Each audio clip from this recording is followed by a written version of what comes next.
The small town of Pinecrest in New England was bathed in early summer sunlight. Inside the old wooden library building, Evelyn Lawrence was surrounded by children, reading them a picture book. Her gentle voice echoed through the room, drawing the children into the world of the story. And so, the princess learned what true courage really means. As Evelyn closed the book, applause erupted from the children. She stood up with a smile and began preparing for the next reading session. This job at the library was her sanctuary, especially since she had started a new life with her 15-year-old daughter Hannah after a bitter divorce 2 years ago. "That was wonderful, Evelyn," her colleague Martha commented. "The children absolutely adore your storytelling." Evelyn smiled, but at that moment, her cell phone vibrated in her pocket. Her ex-husband Jeffrey Lawrence's name appeared on the screen. She hesitated for a moment, took a deep breath, and answered. "Jeffrey, what is it?"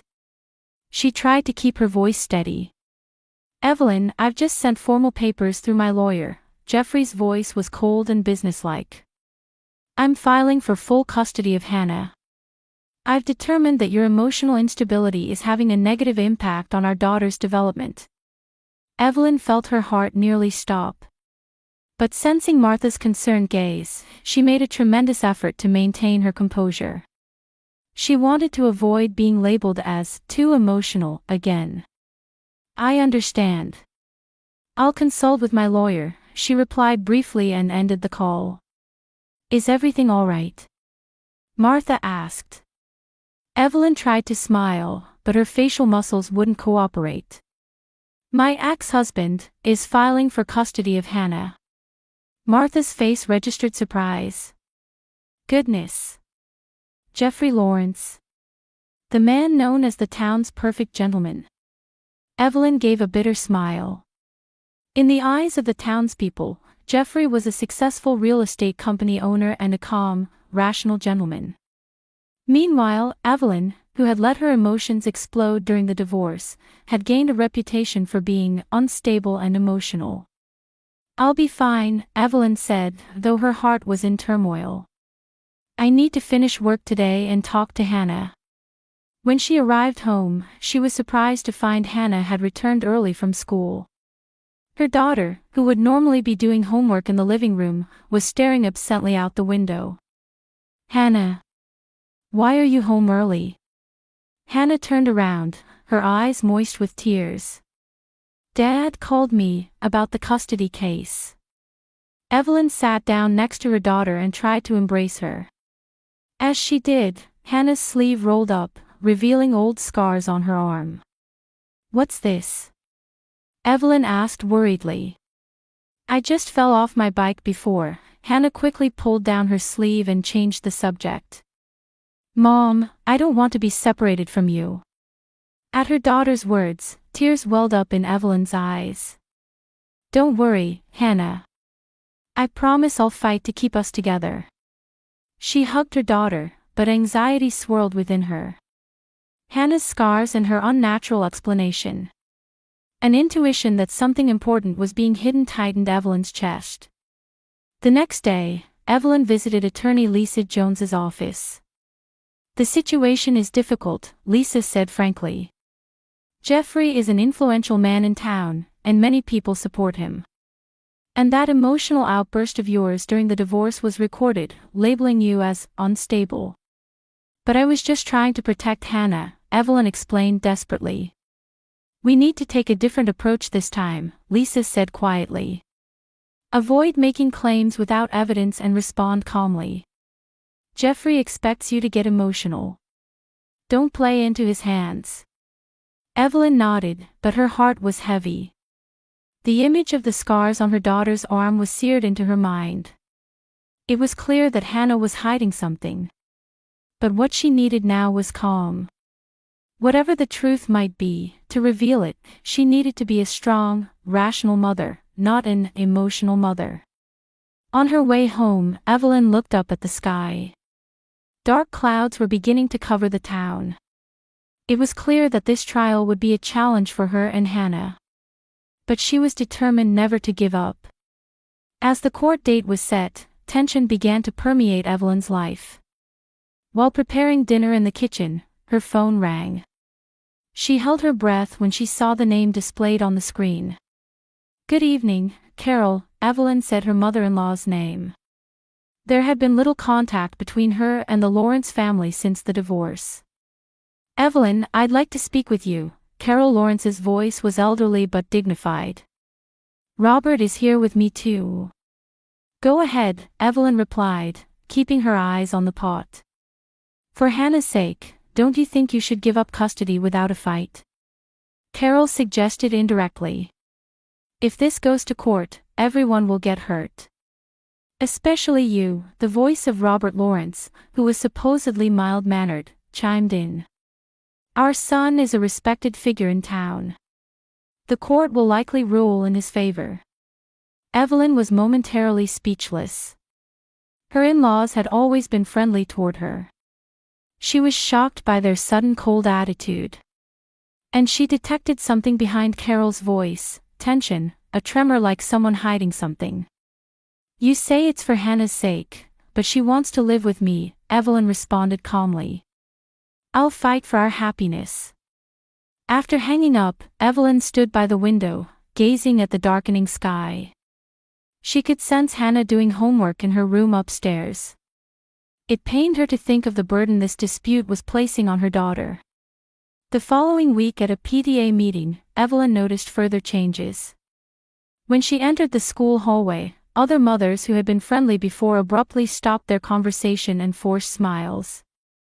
"Hello, Evelyn," said Sandra Williams, the PTA president who usually welcomed her warmly. Today, however, her eyes didn't meet Evelyn's. "Sorry, I'm in a bit of a hurry." When Evelyn entered the classroom, she noticed people moving away from her. During the meeting, her opinions were ignored, and others averted their gaze when she looked at them. After the meeting, she overheard a conversation between Sandra and Marion in the restroom. "According to Jeffrey, she's mentally unstable and has tendencies toward drug dependency," Marion's voice echoed. "Jeffrey should get custody for Hannah's sake." "Poor child." Sandra's sympathetic voice continued. Evelyn froze. Unfounded rumors. But she had no way to counter Jeffrey's words, who was an influential figure in town. When she returned home, Hannah was reading a book on the living room sofa. "How was school?" Evelyn asked cheerfully.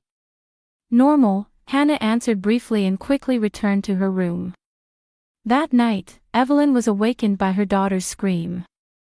She rushed to Hannah's room and embraced her daughter, who was having a nightmare. "It's okay, Mom's here," she whispered. "I was scared." Hannah murmured. "What were you scared of?" Evelyn gently asked. Hannah momentarily looked as if she was about to say something, but then withdrew. "It's nothing. Just a bad dream." Evelyn wondered if she should press further but restrained herself to avoid putting pressure on her daughter. "If anything's bothering you, you can always talk to me." On the weekend, Hannah was invited to her friend Jessica's birthday party. Evelyn was glad to send her daughter off, hoping it would help take her mind off things. However, 3 hours later, earlier than planned, Hannah opened the front door. Her eyes were red, and she had clearly been crying. "What happened?" Evelyn asked worriedly. Hannah was silent at first, but opened up under Evelyn's gentle gaze. Brenda showed up at the party. Brenda Carter was Jeffrey's new girlfriend. Evelyn felt her stomach tighten at the mere mention of her name. Did she do something? In front of everyone. Hannah's voice trembled. She said, "I'll soon be your new mother. And then, I'll teach you the right way to be raised from now on." Evelyn felt anger rising but suppressed it. What Hannah needed now was her calmness. "How did that make you feel?" she asked gently. "Embarrassed and scared," Hannah said in a small voice. "But I didn't want to worry you." "Why wouldn't you want to worry me?" Evelyn was confused. "I know how hard you're trying," Hannah said. "And Hannah cut off her words and pulled at her sleeve. Evelyn again sensed her daughter was hiding something. But rather than pushing her, she decided it was more important now to build trust. "Hannah, you don't need to hide anything," she said quietly. "I'm always ready to listen. We can be strong together." Hannah nodded but said nothing more. As the trial approached, Evelyn felt increasingly isolated in town. Even at the library, her colleagues' attitudes were changing. One rainy afternoon, she was sorting returned books. The library was quiet, with only the sound of rain breaking the silence. "Evelyn Lawrence." Turning to an unfamiliar male voice, she saw a middle-aged man standing there. "Yes, that's me," she replied. "Mike Davis," the man introduced himself. "I was a high school classmate of Jeffrey's." Evelyn felt wary. "Can I help you with something?" "I wanted to warn you," Mike lowered his voice, looking around. "Behind Jeffrey's perfect gentleman image, there's another face. Since high school, he's had trouble controlling his anger."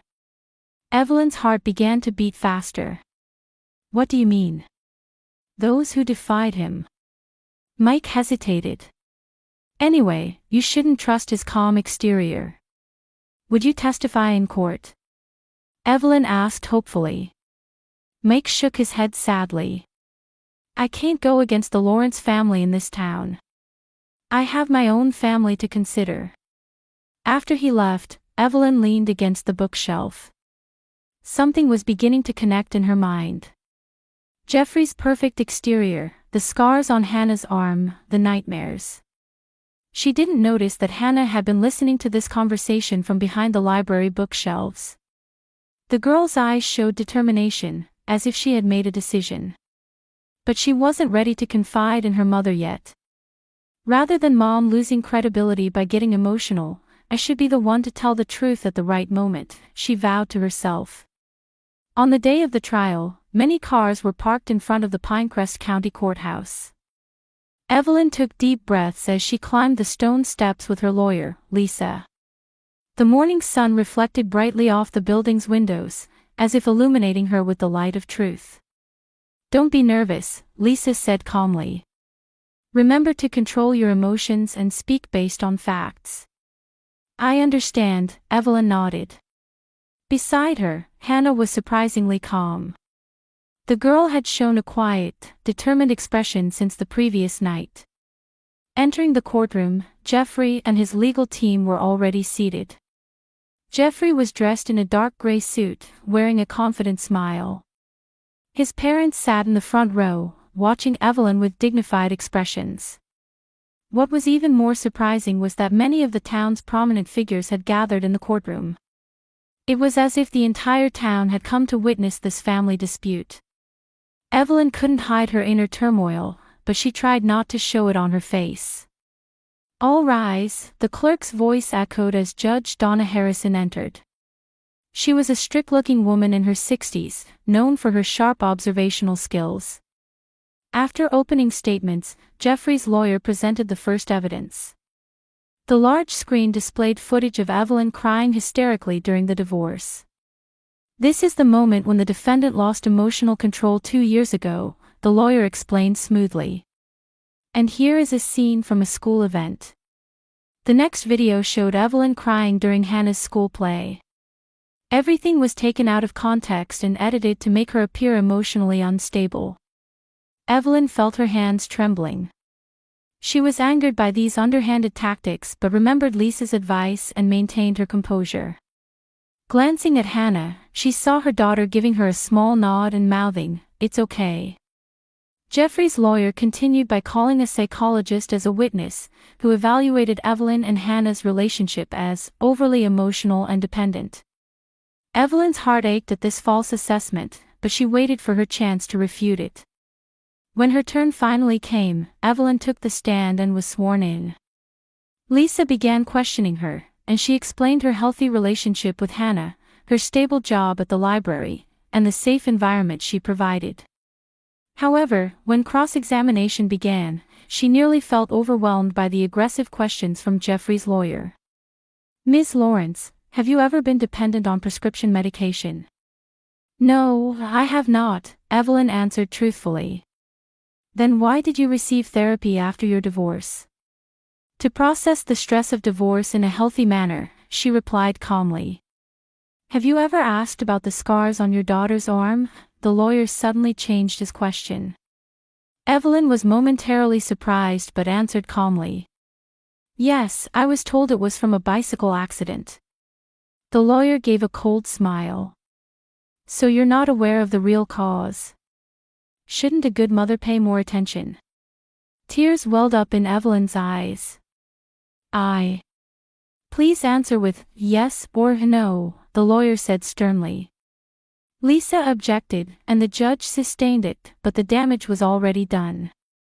Whispers spread throughout the courtroom, and sympathetic looks were directed at Evelyn from the jury box.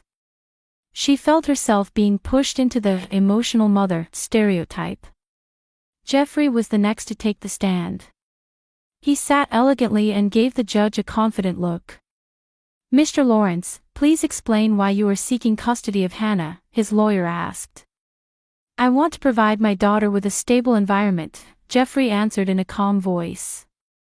My ex-wife is a good person, but unfortunately, her emotions are too volatile. For Hannah to develop healthily, she needs a calmer, more rational environment. Jeffrey remained unshaken during cross-examination as well. He answered Lisa's sharp questions with composure, seemingly perfect, as if he had rehearsed.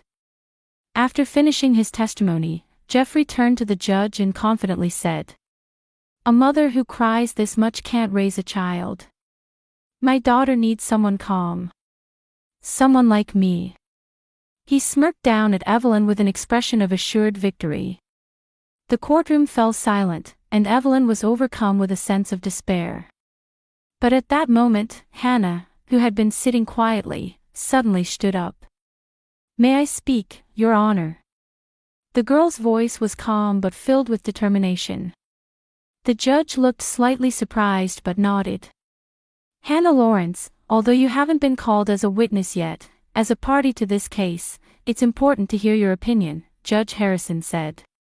Come forward. Hannah quietly stepped forward. She looked at her father for a moment, then gave her mother a faint smile. I want to tell the truth, she said. But since words alone might not be believed. Hannah rolled up her sleeve. Please, look at this. As the courtroom held its breath, multiple bruises and old scars were revealed on Hannah's arm. Some were clearly burn marks. These are from when Dad couldn't stay calm. The judge froze. Murmurs spread throughout the courtroom. The color drained from Jeffrey's face, and he suddenly stood up, shouting, "That's a lie." Evelyn was too shocked to speak, seeing the full extent of her daughter's injuries for the first time. Tears fell from her eyes. Why hadn't she noticed? Why couldn't she protect Hannah? Order in the court. The judge banged her gavel. Mr. Lawrence, sit down. Hannah, continue. Hannah began speaking in a trembling voice. However, she didn't become emotional but simply stated the facts. Dad always, when Mom wasn't looking, she continued. And he threatened me, saying if you tell your mother, worse things will happen. Mom became emotional because she was always trying to protect me. She further revealed that her grandparents knew the truth but remained silent, covering everything up to protect the town's reputation. My grandparents turned a blind eye. Because family reputation was important to them. When Hannah finished her testimony, the courtroom was enveloped in complete silence. Jeffrey tried to rebut, but was left speechless in the face of his daughter's quiet testimony. Carol Lawrence covered her face with her hands and wept silently. Evelyn stood up toward Hannah, overwhelmed by her daughter's courage. At the same time, her heart was filled with guilt and sadness for not having noticed. The trial was temporarily suspended, and it was decided that Hannah would have an interview with Dr. Claire Sanderson, a child welfare specialist, in a separate room. Evelyn was also permitted to attend, and the three entered a small consultation room in the courthouse. When the door closed and they were finally alone, Evelyn asked Hannah in a trembling voice. "Why didn't you tell me before? I could have protected you." Tears welled up in her eyes, mixing feelings of guilt, helplessness, and deep love for her daughter. Hannah took her mother's hand and quietly replied, "I didn't want to worry you. And Dad said, no one would believe you anyway." The girl momentarily stumbled over her words and continued, "Every time you tried to say something, I saw you being called too emotional. I was scared." Evelyn touched her daughter's face, tears streaming down her cheeks. "To think you were bearing this burden alone. I've failed as a mother." Hannah shook her head and gripped her mother's hand tightly. "That's not true, Mom. You always tried to protect me. That's why I wanted to protect you this time." Dr. Claire watched this mother-daughter interaction quietly and began gently asking questions at the appropriate moment. Hannah sometimes stumbled over her words but gradually began to recount past events.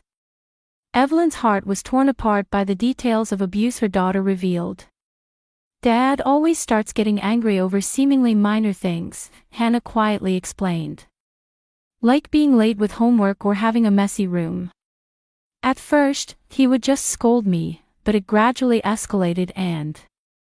She looked at the scars on her arm and said, "This is from when I couldn't win an award for a school project. Dad took the iron and..."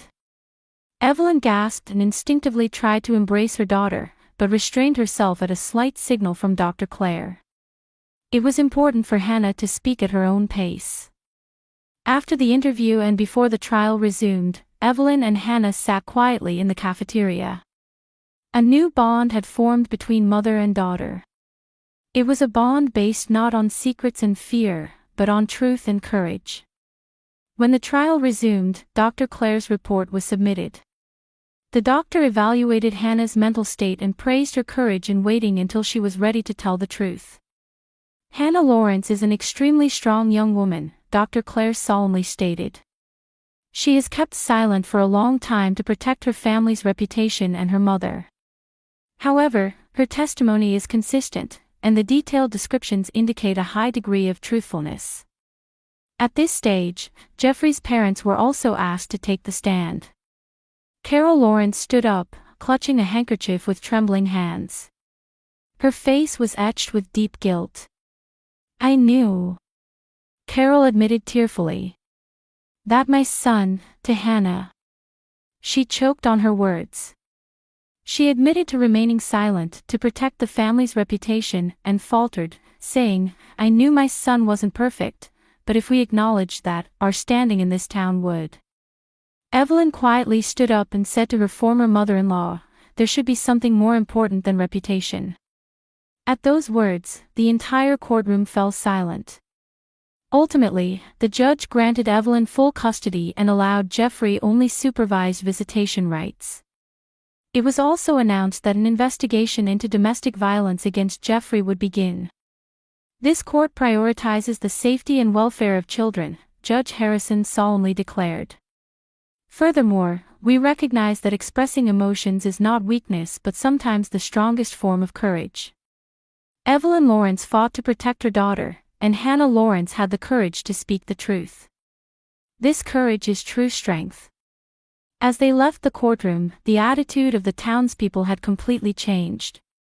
People who had previously avoided Evelyn approached her, offering apologies and support. Sandra Williams held Evelyn's hand with tears in her eyes, saying, "I'm sorry for doubting you." Mike Davis also approached and told Hannah he was proud of her courageous testimony, offering to testify if needed in the future. "I regret being silent until now," Mike said quietly. "Hannah's courage has given me courage too." Back at home, Evelyn and Hannah sat side by side on the living room sofa. For a while, they sat in silence, but it wasn't a heavy silence, it was the silence of a new beginning. "Hannah," Evelyn took her daughter's hand. "I'm sorry I didn't notice. I didn't see your suffering." Hannah smiled gently. "It's not your fault, Mom. Dad hit it perfectly, and I hit it too. The girl looked straight into her mother's eyes and said, "Mom, you always loved me." That was enough. Evelyn embraced her daughter and promised, "From now on, let's be honest with each other, no matter what happens." Hannah nodded and replied, "No more secrets." That night, they cooked dinner together for the first time in a long while. Laughter echoed in the kitchen, and even if it was small and sometimes trembling laughter, it was the beginning of healing. However, they both understood that the healing process ahead would be long and difficult. Physical wounds may heal, but it takes time to heal emotional wounds. As Evelyn gently stroked the scars on her daughter's arm, she quietly said, "From now on, let's heal together." Outside the window, dusk was falling on the town of Pinecrest. Tomorrow would be a new day.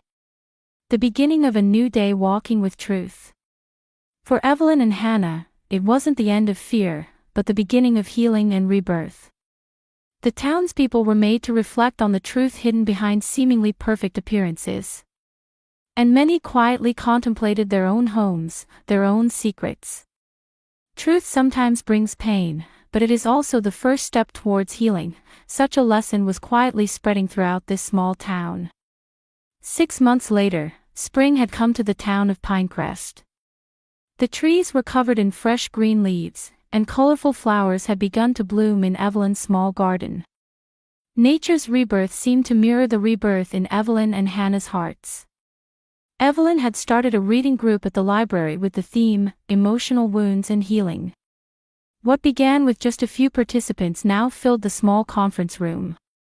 She herself was attending therapy with her daughter, gradually confronting past wounds. "I can't forgive myself for not noticing my daughter's suffering," Evelyn confided to her therapist, Margaret. "You were a victim too," Margaret replied gently. "Abusers are skillful at hiding the truth. Instead of blaming yourself, focus on how to move forward." Hannah was slowly regaining her smile at school. She was beginning to show talent in creative activities, and poetry writing had become an important means of expressing her emotions. One day, the doorbell rang. When Evelyn opened it, Carol Lawrence was standing there. Her face seemed to bear additional weight of years. "May I speak with you?" Carol asked in a small voice. Evelyn hesitated for a moment but was determined to respect Hannah's opinion. "I'll ask Hannah." Hannah agreed to meet her grandmother, and the three sat on the living room sofa. "We've endured my husband's violence for years," Carol confessed tearfully. "Robert's father was the same. I couldn't stop my son from walking the same path." As the chain of abuse spanning generations was revealed, Carol tried to take Hannah's hand, but the girl wasn't ready to allow that yet. However, she could listen to her grandmother's words. That too was part of healing. As summer passed and autumn deepened, Jeffrey suddenly left town.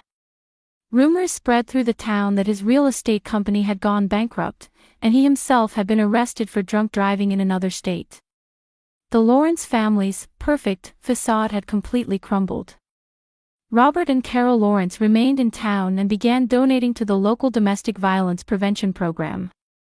Robert particularly supported anger management programs for men, and Carol began giving lectures to other grandparents about the courage to protect grandchildren. A year later, Evelyn and Hannah hosted a special event at the library with the theme, Family Healing. There, Evelyn spoke about her experiences in public for the first time, and Hannah recited her poetry. "Scars don't disappear, but we can draw new stories over them." Hannah's poem moved the audience to silence. Evelyn's final words resonated deeply. True family isn't about perfect appearances, but about remaining honest with each other through difficulties, not hiding wounds but healing together. Silence sometimes becomes the most dangerous accomplice. But if we have the courage to speak the truth and the courage to accept that truth, we can all find a path to healing. Expressing emotions is not weakness but sometimes the strongest form of courage. Hannah held Evelyn's hand, and they smiled at each other. There were tears in their eyes, but they were no longer tears of sadness or fear, but tears of hope for the trials they had overcome together and the healing journey that would continue.